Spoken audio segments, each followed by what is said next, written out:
अस्सलाम वालेकुम dear students, क्या हाल चाल है, कैसे हैं आप सब लोग। Welcome to the Base Academy. बच्चों, मैं हूं आपका फिज़िक्स इंस्ट्रक्टर अदील अख्तर और आज हम second year physics chapter number 13 current electricity से डिस्कस करने जा रहे हैं जी मैक्सिमम पावर आउटपुट। बहुत ही इंपॉर्टेंट है ये शॉर्ट क्वेश्चंस और एमसीक्यूज़ के लिए। टॉपिक बहुत सिंपल है लेकिन इसमें जो कॉन्सेप्ट है वो बहुत ही समझने वाला है। तो जैसा कि हमारा हर वीडियो में होता है, हम मुश्किल से मुश्किल कॉन्सेप्ट को बहुत ही सिंपल करके, इतना सिंपल करके समझाते हैं कि आप आसानी से उसको समझ सकते हैं और हम कोशिश करते हैं कि आपका टाइम भी ज़्यादा वेस्ट ना हो। तो चलें स्टार्ट करते हैं जी, मैक्सिमम पावर आउटपुट क्या है। लेकिन उससे पहले ये जान लेना ज़रूरी है कि हमारे पास पावर आउटपुट क्या होती है। बच्चों, हमने ये पढ़ा हुआ है कि जो करंट है उसको हम कहते हैं ये फ्लो ऑफ चार्जेस है। एक सिंपल सा सर्किट आपके सामने बनाया है। ये एक सेल है, इस सेल की इंटरनल रेजिस्टेंस है, ये हमारा लोड है। लोड से मुराद यहाँ पे तो आपको रेजिस्टेंस नज़र आ रही है, लेकिन लोड कोई भी ऐसी चीज़ होती है जो हमारी इलेक्ट्रिक एनर्जी को खर्च करती है। उसमें कोई बल्ब हो सकता है, कोई फ़ैन हो सकता है या कोई भी और इलेक्ट्रिक अप्लायंस हो सकती है। जो ही आप स्विच को क्लोज़ करेंगे तो इसमें करंट फ्लो करना शुरू कर देगा। ये चार्जेस जब बैटरी से निकलते हैं तो इनके पास पोटेंशियल एनर्जी होती है और लोड से गुजरते हुए ये पोटेंशियल एनर्जी इनकी वो लोड खर्च कर लेता है। या आसान अल्फाज में हम ये कह सकते हैं कि जब ये लोड से या रेजिस्टेंस से गुजरते हैं तो पोटेंशियल ड्रॉप होता है। वहाँ पर इन चार्जेस की जो पोटेंशियल एनर्जी होती है वो पोटेंशियल एनर्जी वहाँ पे डिसिपेट हो जाती है, वहाँ पे डिलीवर हो जाती है। इसका मतलब है कि यहाँ पर जो चार्जेस या करंट अपनी एनर्जी डिलीवर कर रहा है वो एनर्जी पर यूनिट टाइम या वो एनर्जी पर सेकेंड, उसे हम कहते हैं जी पावर आउटपुट। ठीक है, अब इस पावर आउटपुट को हम मैक्सिमम करना चाहते हैं कि ये मैक्सिमम कब होगी। उसके लिए हम देखेंगे क्या क्या मेथड हम इस्तेमाल कर सकते हैं। लेकिन स्टार्ट करते हैं जी हम डेफिनेशन से। तो जो पावर है सिंपल एनर्जी पर यूनिट टाइम है और यहाँ पर हम डिफाइन कर रहे हैं पावर आउटपुट को। तो पावर आउटपुट क्या बन गई? Energy delivered per unit time या energy delivered per second by current to the load. Load को जितनी एनर्जी करंट डिलीवर करता है पर सेकंड या पर यूनिट टाइम, उसे हम कहते हैं पावर आउटपुट। ठीक है, अब मैंने स्टार्ट में बताया कि चार्जेस जब यहाँ से गुजरते हैं रेजिस्टेंस से तो वहाँ पे कुछ ना कुछ पोटेंशियल ड्रॉप होता है। पोटेंशियल ड्रॉप मल्टीप्लाई बाय जो करंट है, इन दोनों का अगर प्रोडक्ट करेंगे तो वो हमारे पास आ जाएगा मैक्सिमम पावर आउटपुट। अब हम जैसे कि हमने कहा कि हमारे जहन में ये बात है कि इसको मैक्सिमम कैसे करना है। ठीक है, उसके लिए अगर आप इस फार्मूले को देखें तो इस फार्मूले को देखकर आमतौर पर हमारे जहन में ये बात आती है कि यार ये कौन सा कोई मुश्किल बात है।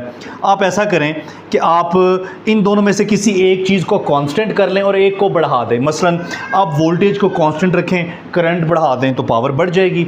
आप करंट को कांस्टेंट रखें, वोल्टेज बढ़ा दें तो पावर बढ़ जाएगी, या दोनों को बढ़ा दें तो पावर बढ़ जाएगी। लेकिन क्या प्रैक्टिकली ऐसा करना मुमकिन है? आइए देखते हैं। सबसे पहले हम ऐसा करते हैं कि करंट को बढ़ाने की कोशिश करते हैं और देखते हैं क्या होता है। अब इस सर्किट में करंट को कैसे बढ़ाया जा सकता है? बहुत ही सिंपल, ओहम लॉ। अगर आप करंट बढ़ाना चाहते हैं, देखें जी, V is equal to IR। ठीक है, अगर आप करंट को बढ़ाना चाहते हैं तो रेजिस्टेंस को क्या करना पड़ेगा? कम करना पड़ेगा। इसका मतलब है कि यहाँ पर हम एक स्मॉल लोड या एक कम कीमत का रेजिस्टेंस यहाँ पर लगा देते हैं। ऐसा करने से जो सर्किट का करंट है वो बढ़ जाएगा।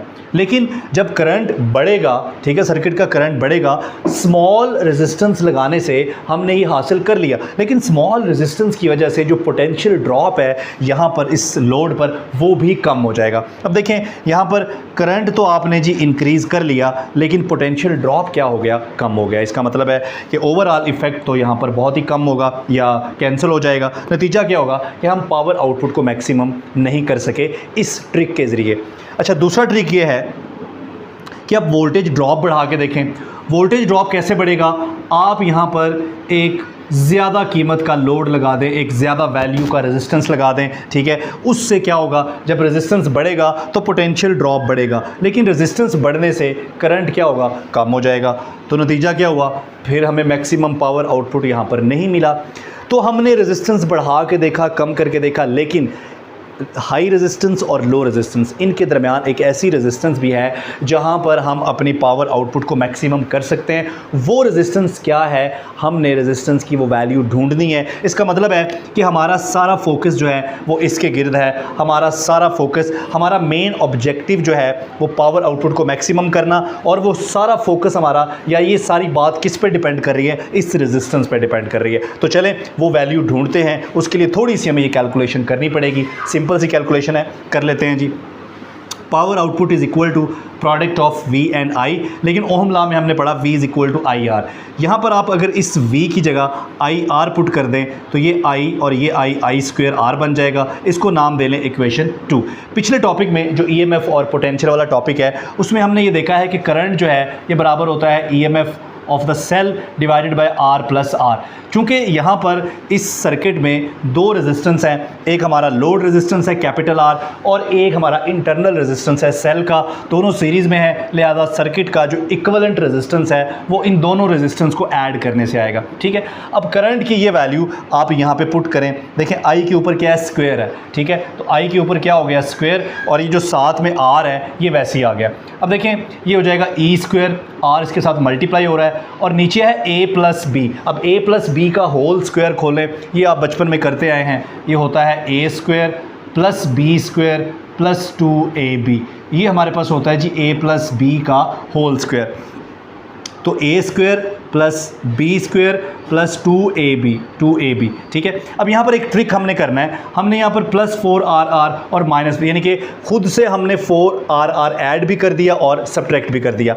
अब ये वाला जो 4RR है इसको इसके साथ सॉल्व करें, ये प्लस और ये माइनस, तो क्या बचेगा, माइनस 2RR, और इस वैल्यू को एज इट इज़ यहाँ पर लिखा रहने दें। अब ये देखें A square plus B square minus 2AB, तो A square plus B square minus 2AB ये होता है A minus B whole square. तो ये बन जाएगा R minus R whole square, यहाँ तक तो ये बन गया, और बाकी हमारे पास 4RR एज इट इज़ बच गया।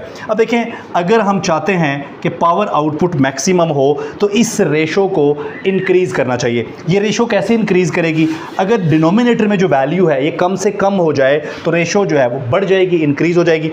अब इसको कम से कम कैसे कर सकते हैं, यहाँ पर हम करते हैं R is equal to R put करते हैं।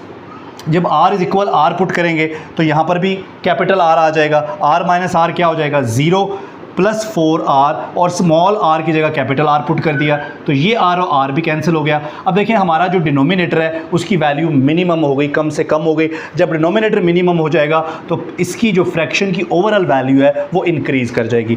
तो यहाँ पर जो हमारा मकसद था, अब पावर आउटपुट यहाँ पर मैक्सिमम तो हो गई है मैथमेटिकली, लेकिन एक्चुअल कॉन्सेप्ट क्या है, एक्चुअल कॉन्सेप्ट ये बना कि हमने रेजिस्टेंस को ज़्यादा करके देखा तो बात नहीं बनी, कम करके देखा तो बात नहीं बनी, लेकिन अगर हम लोड रेजिस्टेंस को इंटरनल रेजिस्टेंस यानी कि सेल की रेजिस्टेंस के बराबर रख दें, यानी कि अगर हम R को, जैसा कि हमने यहाँ पर किया, यहाँ पर इस कैलकुलेशन में अगर हम कैपिटल R को यानी कि हमारी लोड रेजिस्टेंस को सेल की रेजिस्टेंस के बराबर रख दें, तो इस सूरत में जो पावर डिलीवर होगी हमारे लोड पर वो क्या होगी, मैक्सिमम होगी। ठीक हो गया जी। तो ये था हमारा maximum power output. I hope कि ये आपको समझ आया होगा। अगर समझ आया है तो आप इस वीडियो को लाइक ज़रूर कीजिएगा, चैनल को सब्सक्राइब करना भी ना भूलिएगा। ठीक है, और दोस्तों के साथ शेयर भी ज़रूर कीजिएगा। मिलते हैं नेक्स्ट वीडियो में। थैंक यू, अल्लाह हाफिज़।